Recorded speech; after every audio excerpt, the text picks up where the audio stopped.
Voilà, bonjour à tous, heureux d'être avec vous ce matin pour partager cette pensée. Le thème d'aujourd'hui, de la pensée de ce matin, sera tout simplement la prière de l'intercession. Et j'aimerais, pour parler de ce sujet, faire une lecture avec vous que je ferai rapidement parce que le texte est assez long, donc j'abagerai cette lecture. Le texte se trouve dans le livre de la Genèse, au chapitre 18, et il est dit ceci: l'Éternel dit, le cri de Sodome et de Gomorrhe s'est accru, et leur péché est énorme. Donc, Dieu va discuter avec Abraham, et Abraham va discuter avec Dieu. Abraham dira ceci à l'Éternel: l'Éternel s'approcha et dit, feras-tu périr le juste avec le méchant? Peut-être y a-t-il 50 justes au milieu de la ville. Les feras-tu périr aussi, et ne pardonneras-tu pas la ville à cause des 50 justes qui sont au milieu d'elle? Et là va se suivre ce dialogue, et Abraham va faire un décompte, et donc il va arriver ainsi de 50. Et arrivé à 10, Abraham dit que le Seigneur ne s'irrite point, et je ne parlerai plus cette fois. Peut-être s'y trouve-t-il 10 justes. Et l'Éternel dit, je ne la détruirai point à cause de ces 10 justes. L'Éternel s'en alla lorsqu'il eut achevé de parler à Abraham, et Abraham s'en retourna dans sa demeure. Le texte de ce matin est très impressionnant parce que il nous dit ceci, que Dieu va d'abord s'adresser à Abraham et Dieu va faire un bilan sur la ville de Sodome et Gomorrhe, et comme le texte le dit, le péché s'est accru sur ces villes et Dieu va prendre la résolution de détruire ces villes. Alors, Abraham va donc s'adresser à Dieu et va faire cette prière, puisque au travers de ce dialogue, nous découvrons que c'est une prière, c'est une intercession, et il va dire à l'Éternel, peut-être y a-t-il 50 justes, alors est-ce que tu vas les détruire?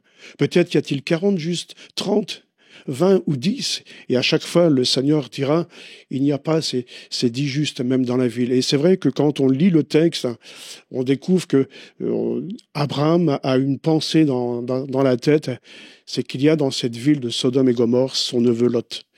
Et Abraham, quand il intercède, il pense à son neveu. Il prie pour le salut de son neveu, pour sa femme, pour ses 2 filles. Et quand je vois ce texte, combien cela m'impressionne. Et l'intercession, j'ai voulu voir ce que disait sur Internet la définition de l'intercession. Et voilà ce que donne la définition. C'est le fait d'intervenir auprès de quelqu'un en faveur d'une personne.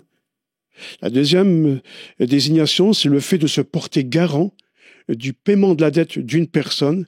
Et j'aime beaucoup la troisième définition, c'est l'intervention du Christ auprès du Père. Et là, bien sûr, nous pensons à cette parole de Jésus lorsqu'il fut sur la croix: Père, pardonne-leur, car ils ne savent ce qu'ils font.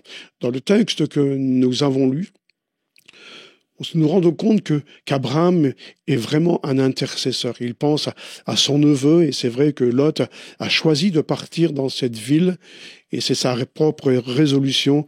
Mais Abraham est en souci parce qu'il sait que son neveu est dans cette ville avec sa famille, et il veut intercéder. Il a cette audace, si je puis dire, de discuter avec Dieu.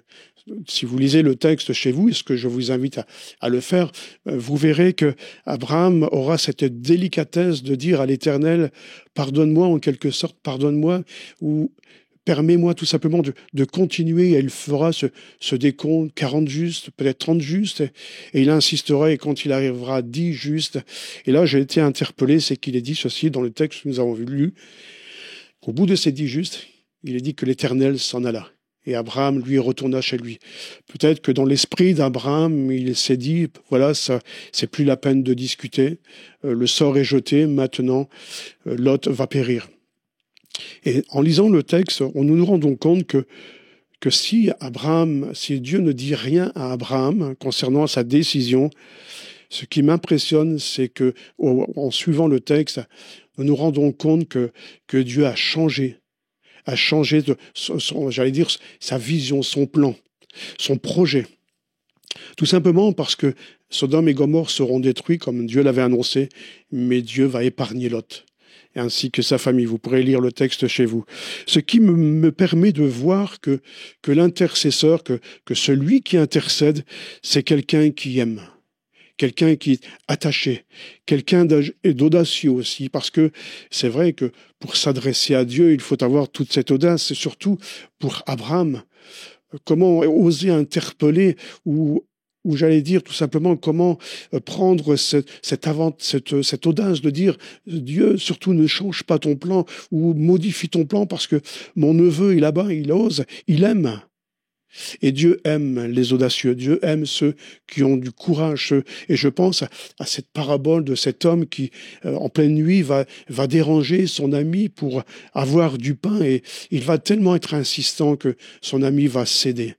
Et Abraham, on voit que c'est quelqu'un qui insiste, quelqu'un qui ne veut pas lâcher prise. Un Seigneur, si elle avait 50 justes, peut-être même 40, peut-être même 10. Et je suis convaincu que si Abraham avait dit, s'il y avait un juste, est-ce que tu ferais périr cette ville?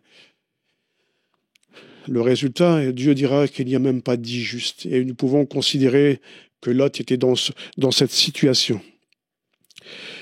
Pourquoi intercéder? Eh bien, tout simplement, Abraham intercède parce que, comme je le disais précédemment, il aimait son neveu. Il aime son prochain.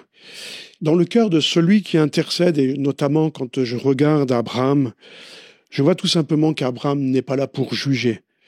Et l'intercesseur ne juge point. Il aurait pu tout simplement dire qu'après tout, Lot a choisi son camp, Lot a fait une erreur, point à la ligne, ça suffit. Il aurait pu décider autrement, mais Abraham ne juge pas. Il n'est pas là, c'est pas lui qui fera le bilan ou le point de la vie de son neveu, mais Abraham intercède. Il va intercéder Dieu, peu importe la situation, peu importe les circonstances. Si Lot a fait son choix, peu importe, Abraham va intercéder. Il va supplier Dieu de sauver son fils. Et comme je le disais tout à l'heure, c'est le rôle de l'intercesseur, c'est aussi d'aimer. Abraham est un homme qui aime en toutes circonstances. Et je dirais que cet amour va le pousser à cette audace, va le pousser à cette pertinence de vouloir, justement, de vouloir faire changer le plan de Dieu. Bien sûr qu'il y en a plusieurs exemples, et je pense aussi à cet exemple que je citais tout à l'heure de Jésus lorsqu'il était sur la croix, et c'est vrai que la colère de Dieu devait s'abattre sur l'humanité, et Jésus dira sur la croix, Père, pardonne-leur car ils ne savent ce qu'ils font. En un mot, si ta colère doit tomber, alors qu'elle tombe sur moi. Mais surtout, ne leur impute pas cela, surtout ne mets pas ta colère sur eux. Jésus est celui sur lui, pardonnez-moi cette expression, mais va servir de paratonnerre.